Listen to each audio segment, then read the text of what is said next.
seized the moment. All right, today we're gonna make a simple 1-egg breakfast. All right, and this is gonna fill you up. Maybe not, because it's so good that you're gonna want more.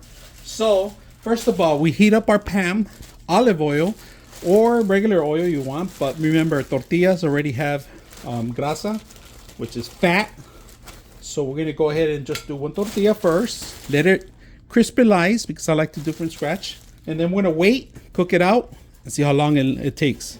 So right now, I didn't show you guys that I'm cooking this because it turns a little bit brown. All right, we want it a little hard, so it could get a little hard. Make sure you get enough juice all over the place, and we're gonna keep it going. All right, and this is a simple meal that you can do for yourself. I'm gonna take this out of the side for now. All right, let it dry up somewhere. Then we're gonna start with the egg. Keep the momentum going. So the egg, crack the egg, get that yolk nice and neat there together. Keep it in one area, for example right now, and try to control the yolk. Make sure it doesn't go anywhere. Make sure it stays there. Now I like to put sea salt and pepper. Keep it controlled. All right, don't let it get stuck. Depends on your pan, all right, without breaking the yolk. All right, so I like to do something to accelerate and cook the top of it, because this part right here is still uncooked right here, if you guys can see that. So, and you want to make sure it's well cooked, or some semi-cooked. It's even better. Avoid certain salmonellas, or whatever you call it. Avoid getting sick from uncooked food. I like to cover it.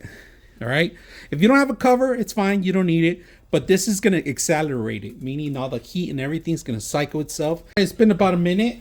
Take this out. We're going to cover it up, or a tostada we just made. All right, and that's pretty much it. It's going to stick it to it. All you got to do is take the spatula out, move it around, get your plate ready, and you're ready to go. Flip it, move it to center, and that's pretty much it. You know, you could eat it as a shell with the shell, or if you could bend it on the other side, it's perfect. But be careful, because all the yolk's gonna soak up. It's gonna soak up all the juices. It's gonna drip. We like to add tapatio, 2 pieces of cheese, and enjoy it. And Nationality Act, which ended a lot of American years. Yes. Beautiful.